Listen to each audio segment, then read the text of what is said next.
बिस्मिल्लाहिर्रहमानिर्रहीम। अस्सलाम वालेकुम। आज 8 जुलाई है और दिन है सोमवार का। अगले 72 से 84 घंटे में 2-3 बड़ी डेवलपमेंट्स क्या होने जा रही हैं, वो डेवलपमेंट्स मैं आपके सामने रखता हूँ। एक तो मैं लास्ट वीडियो में बता चुका हूँ कि आज कौन कौन से अहम केसेस हैं। उन केसेस पे डेवलपमेंट्स पे आपको बताएंगे। जो इमरान रियाज खान साहब के हवाले से केस है, जो PTI का जलसा नहीं करने दिया गया, वो तौहीन अदालत का केस है। जो PTI की कारकुनों को हरासा किया जा रहा है, वो केस है। मिलिट्री कोर्ट्स का केस है। रीकाउंट के नाम पे तहरीक इंसाफ से सीटें छीनने का केस है। ये सारे मामलात हैं। इद्दत वाला केस है। ये सारे हैं। लेकिन दो चीज़ों पर बात करेंगे। एक, मैंने कल रात ट्वीट किया था जिसमें मैंने बताया था कि अगले 72 घंटे में एक तगड़ा रेफरेंस आ रहा है और आ भी उसके खिलाफ रहा है जिसके खिलाफ आना चाहिए, और उसकी तरफ से आ रहा है जिसकी तरफ से आना चाहिए। तो खबर आपके साथ शेयर कर देते हैं। जनाब के इमरान खान साहब जो है वो रेफरेंस दायर कर रहे हैं सुप्रीम जुडिशल काउंसिल में, और ये रेफरेंस है आमिर फारूक साहब के खिलाफ। अच्छा, इस पर भी मैं आऊँगा। बहुत से लोग ये एक्सपेक्ट कर रहे थे और करते हैं और समझते हैं कि इमरान खान साहब को काजी फाइज ईसा साहब के खिलाफ भी रेफरेंस लाना चाहिए। उस पर मैं नहीं समझता कि इमरान खान साहब को वो दायर करना चाहिए। वजूहत मैं अभी आपको बताता हूँ कि क्या है, उस पर बाद में बात करते हैं।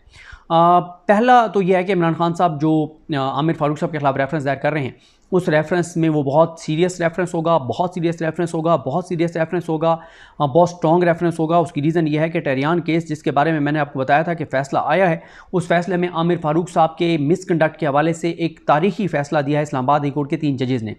जो लिखा है अरबाब मोहम्मद ताहिर साहब ने, और समन रिफत इम्तियाज़ साहिबा ने मज़ीद रीज़न्स अपनी लिखी हैं। 7 तारिक महमूद जहांगीरी साहब थे और उन्होंने बताया है कि आमिर फारूक साहब ने किस तरह से मिसकंडक्ट किया। जब वो रेफरेंस सामने आएगा तो उसके पॉइंट्स भी आपको बताएंगे कि आमिर फारूक साहब ने टेरियान केस में कैसे उन्होंने कहा कि इमरान खान के खिलाफ ये दरख्वास्त काबिल समात है।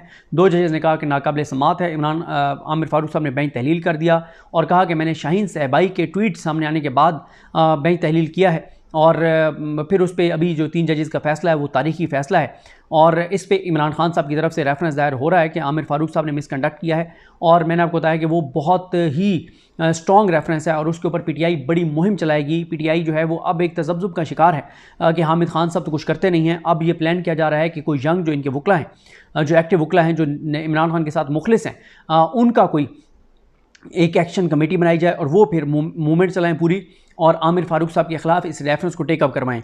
और ये रेफरेंस बड़ा तगड़ा होगा और इस रेफरेंस को सुनेंगे काजी फाइज ईसा, जस्टिस सईद मंसूर अली शाह, जस्टिस मुनीब अख्तर, और उनके साथ होंगे जस्टिस जो हाशिम खान काकड़ और chief justice Peshawar high court, क्योंकि आमिर फारूक साहब फिर उसमें बैठ नहीं सकेंगे, गो के आमिर फारूक साहब सुप्रीम जुडिशल काउंसिल के मेंबर हैं।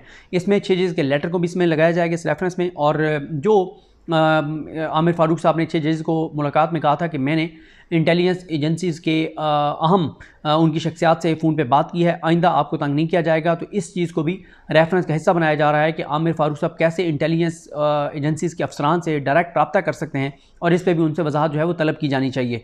तो ये अब जो ये वाला मामला है, इस पर तो ये कहा जा सकता है कि ये मामला सब जुडिस है सुप्रीम कोर्ट के सामने, 6 जज के ख़त वाला मामला। लेकिन दूसरा जो मामला है वो बेंच जैसा उन्होंने तहलील किया, और उसके हवाले से जो नोट है ये वो बहुत स्ट्रॉन्ग केस है, और इसके ऊपर PTI जो है उनके यंग वकला जो है वो पूरी मूवमेंट चलाएंगे और बड़ा दबाव बढ़ाएंगे। गो के हामिद खान साहब पूरी कोशिश करेंगे कि ऐसी चीज़ ना हो, क्योंकि आपको पता है कि हामिद खान साहब जो है वो चीफ जस्टिस के साथ मिल के खेलते हैं। उनकी करोड़ों रुपए की दुकान जो है वो बंद हो जाएगी, जो वो पैसा कमा रहे हैं केसों की मद में, जो लोगों के वो केसेस लड़ते हैं, उनकी जो फर्म लड़ती है। तो उनको ये वो नहीं चाहते कि वो खुल के सामने आएँ इमरान खान की हमायत में, PTI की हमायत में, और इखलास के साथ चलें, क्योंकि उससे उनको माली तौर पर नुकसान होगा। गो के वो तहरीक इंसाफ की तरफ से 1 रुपये भी खर्च किए बगैर सेनेटर बन गए, लेकिन कोई एक चीज़ नहीं है जो हामिद खान साहब की काबिल तारीफ़ हो कि अब तक उन्होंने की हो। तो ये है जिन मामला रेफरेंस का। तो ये 72 घंटे के अंदर अंदर मेरी इतला ये है कि ये रेफरेंस जो है वो दायर हो जाएगा। बुध का कहा जा रहा है कि बुध तक ये रेफरेंस दायर हो जाएगा। मेरी इतला ये है कि रेफरेंस तैयार हो चुका है और उस पर पाकिस्तान के बड़े बड़े वकला का इनपुट लिया जा रहा है, और उसको मज़ीद स्ट्रॉन्ग बनाया जा रहा है उस रेफरेंस को। और वो जब दायर होगा फिर उस पर प्रेस कॉन्फ्रेंस भी होगी, पूरी मुहिम भी तहरीक इंसाफ चलाएगी, पूरा बड़ी हलचल होगी पूरे पाकिस्तान में। अच्छा, TV चैनल्स मुझे नहीं लगता कि इसकी कवरेज ज़्यादा देंगे। TV चैनल्स आपको पता है कंप्रोमाइज़्ड हैं और पैसा TV चैनल्स ने लिया हुआ है। TV चैनल्स पे बैठे हुए एंकर्स की बात नहीं कर रहा मैं, मालकान की बात कर रहा हूँ। 70-80% मालकान जो है वो कंप्रोमाइज़्ड हैं और उन्होंने फ़ायदे लिए हुए हैं इस हुकूमत से, करोड़ों अरबों रुपये लिए हुए हैं, जो अनाउंस्ड भी हैं और अनडिक्लेयर्ड भी हैं। खुफिया भी पैसा टीवी चैनल्स मालकान ले रहे हैं और बहुत सा धंधा कारोबार चीज़ें अपने वो सेट कर रहे हैं और इसलिए वो हुकूमत के साथ हैं और वो नहीं इसको ज़्यादा खबर चलाएंगे, लेकिन सोशल मीडिया के ऊपर आपके पास मुकम्मल तफसीलात आ जाएंगी, तो इससे फ़र्क नहीं पड़ता कि टीवी चैनल्स ना भी दिखाएं, वैसे ही टीवी चैनल्स टक्के टोकरी हो चुके हैं। तो उनकी अक्सरियत 2-3 चैनल्स अभी भी हैं जो खड़े हैं, उनमें बैठे हुए लोग बात करते हैं, ज़बरदस्त बात करते हैं, एंकर जो हैं वो ज़बरदस्त बात करते हैं। अब आ जाएँ दूसरे मामले के ऊपर, और वो है कि 84 घंटे में एक बड़ा फैसला आना है, और वो है इद्दत केस में इमरान खान साहब और बुशरा बीबी के हवाले से जो फैसला है। ये 84 घंटों के अंदर अंदर ये फैसला आ जाएगा, 84 या मैक्सिमम 96 घंटों के अंदर अंदर, क्योंकि डेडलाइन है जो मियां गुल हसन औरंगज़ेब साहब ने जज अफजल मजोका को दी हुई है। और इसमें अगर इमरान खान बरी हो जाते हैं तो फिर इमरान खान की रिहाई होनी चाहिए असूलन, लेकिन इमरान खान की रिहाई नामुमकिन है। और इमरान खान की रिहाई इसलिए नामुमकिन है कि इमरान खान की अपनी लीगल टीम ही गद्दारी कर रही है इमरान खान के साथ। अब आप कहेंगे कि मैं बहुत सख्त लफ्ज़ बोल रहा हूँ, गद्दारी गद्दारी बिल्कुल मैं अपनी बात पे कायम हूँ कि इमरान खान की लीगल टीम इमरान खान के साथ गद्दारी कर रही है, क्योंकि इमरान खान साहब जो हैं उनको एक और केस में मुलविस करने के लिए और गिरफ्तारी डालने के लिए एक और तोशाखाना केस में इमरान खान साहब को नोटिस दिए गए। उन नोटिस को इस्लामाबादी कोर्ट में चैलेंज किया गया। इस पे कल हमारे दोस्त एहतशाम कियानी जो बड़े शानदार रिपोर्टर हैं इस्लामाबादी कोर्ट के, उन्होंने क्या लिखा वो मैं आपके सामने रखता हूँ। और ये जो चीज़ कल एहतशाम कियानी ने ट्वीट की है, एहतशाम कियानी के ट्वीट से पहले आपसे मेरा सवाल है, जो आप मुझे सुन रहे हैं, आप लोग जो ट्विटर पे एक्टिव हैं, आप जो सोशल मीडिया पे एक्टिव हैं, आप जो यूट्यूब चैनल्स को सुनते हैं, आप जो पीटीआई के लोगों की प्रेस कॉन्फ्रेंस सुनते हैं, आपने मुझे बताना है कि ये जो इन्फॉर्मेशन एहतशाम कियानी ने लिखी है, क्या ये इन्फॉर्मेशन इससे पहले आपके पास थी? क्या पीटीआई ने आपको इन्फॉर्मेशन दी है? क्या पीटीआई की लीगल टीम ने आपको इन्फॉर्मेशन दी है? क्या पीटीआई के लीडर्स ने इन्फॉर्मेशन दी है? क्या बैरिस्टर गौर की आपने इस पर बात सुनी है? क्या उमर अयूब साहब की तरफ से आपने ये बात सुनी है? क्या हामिद खान साहब की तरफ से आपने ये बात सुनी है? क्या बैरिस्टर अली जफर साहब की तरफ से आपने ये बात सुनी है? क्या रऊफ हसन साहब की तरफ से ये बात आपने सुनी है? तो मुझे ज़रूर बताइएगा, कि मुझे कहिएगा कि तुम झूठ बोल रहे हो, बिल्कुल ये बात उन्होंने की है और तुम झूठ बोल रहे हो, गलत बयानी कर रहे हो। उन्होंने तो बार बार इस हवाले से पूरी कौम को आगाह किया है, मीडिया पे बात किया और दबाव बढ़ाया है। मामला क्या है? एहतशाम कियानी लिखते हैं कि अनोखी और दिलचस्प कहानी, हालांकि ये अनोखी और दिलचस्प कहानी नहीं है, ये एक बहुत बड़ा एक मामला है और बड़ा संजीदा मामला है इमरान खान साहब की रिहाई से जुड़ा हुआ। कहते हैं कि इमरान खान और बुशरा बीबी ने नैब की नई तोशाखाना इंक्वायरी में तलबी के नोटिस के खिलाफ 2 मई को इस्लामाबाद हाई कोर्ट में दरखास्तें दायर की। अदालती फैसले तक कार्रवाई रोकने की भी इस्तदा की। 8 मई को चीफ जस्टिस आमिर फारूक और जस्टिस तारिक महमूद जहांगीरी पर मुश्तमिल बेंच ने नोटिस जारी करके जवाब तलब किया। कब? 8 मई।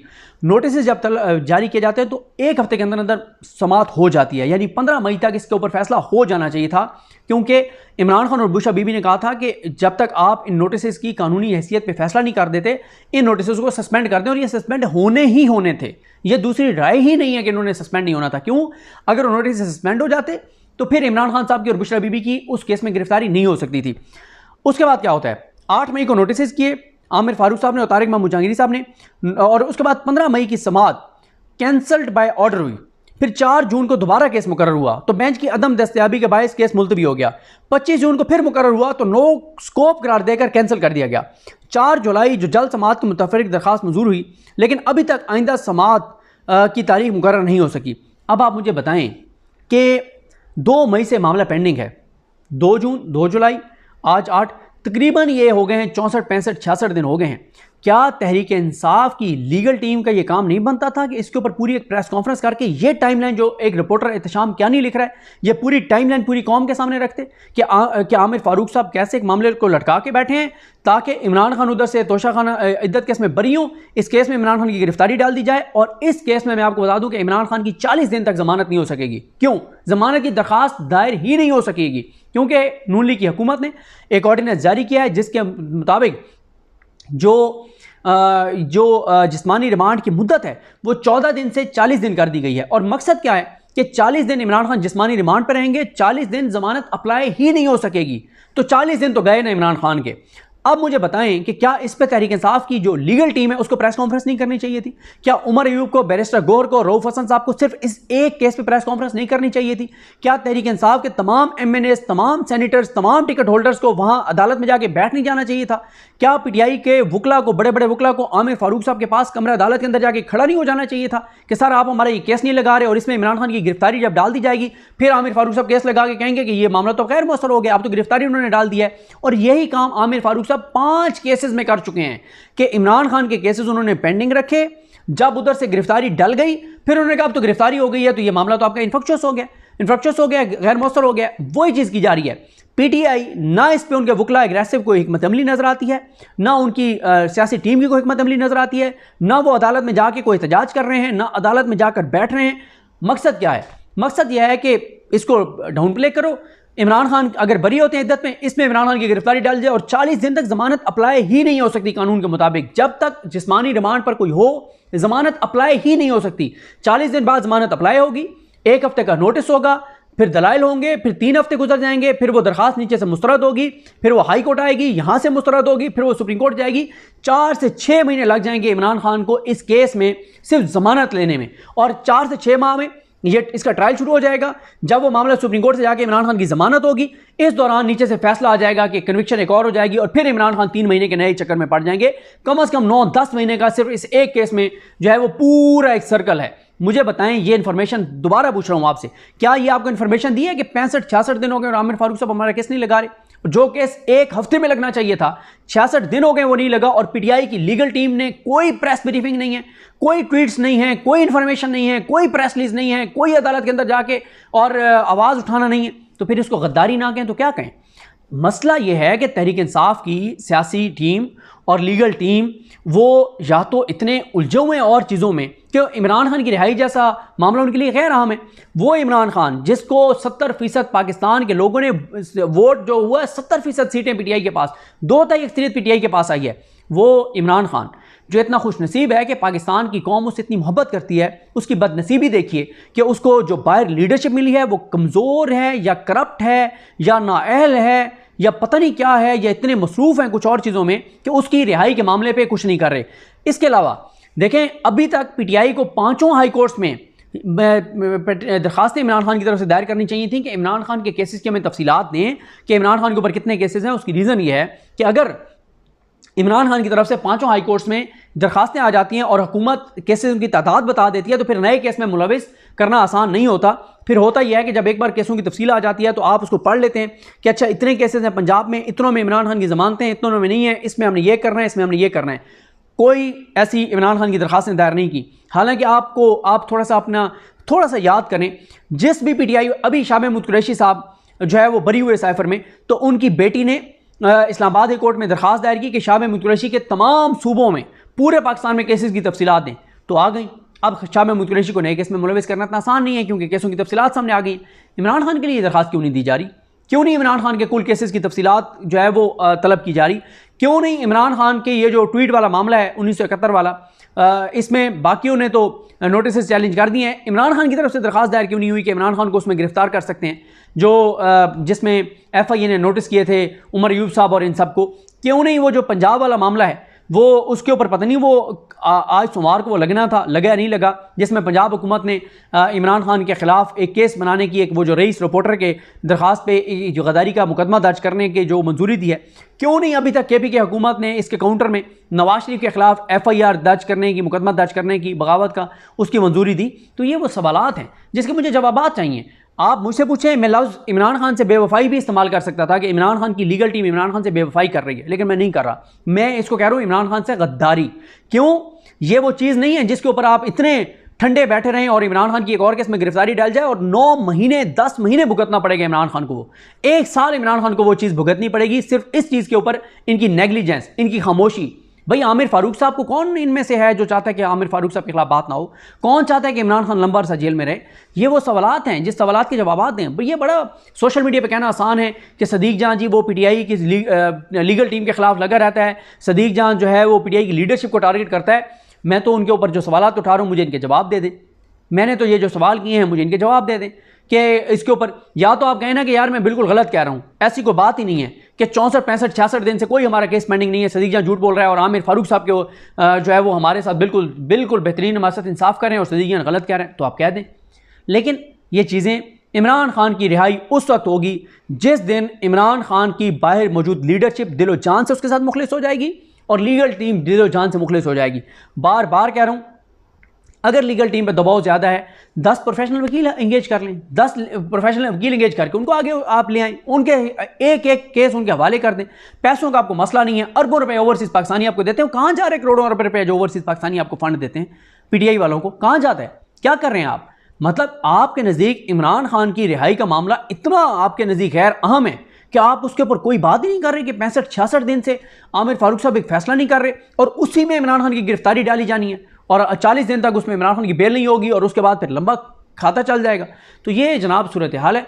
देखते हैं इस पर आप पीटीआई, वो ज़ुबैर अली खान साहब ने इस पर ट्वीट भी किया है कि मेरे ट्वीट के बाद पीटीआई की कोर कमेटी का जो ग्रुप है उसमें बहुत ज़्यादा इस पर डिस्कशन हुई है और 90% पीटीआई की लीडरशिप जो है कोर कमेटी में वो बेखबर थी इस केस के हवाले से कि ये केस नहीं लग रहा और हमारी लीगल टीम जो कंसर्न लीगल टीम है वो हमें आगाह नहीं कर रही। अगर ये तरजीहात हैं पीटीआई की तो फिर आ गया इमरान खान, फिर हो गया रिहा इमरान खान, फिर करवा लिया इन्होंने इमरान खान को रिहा।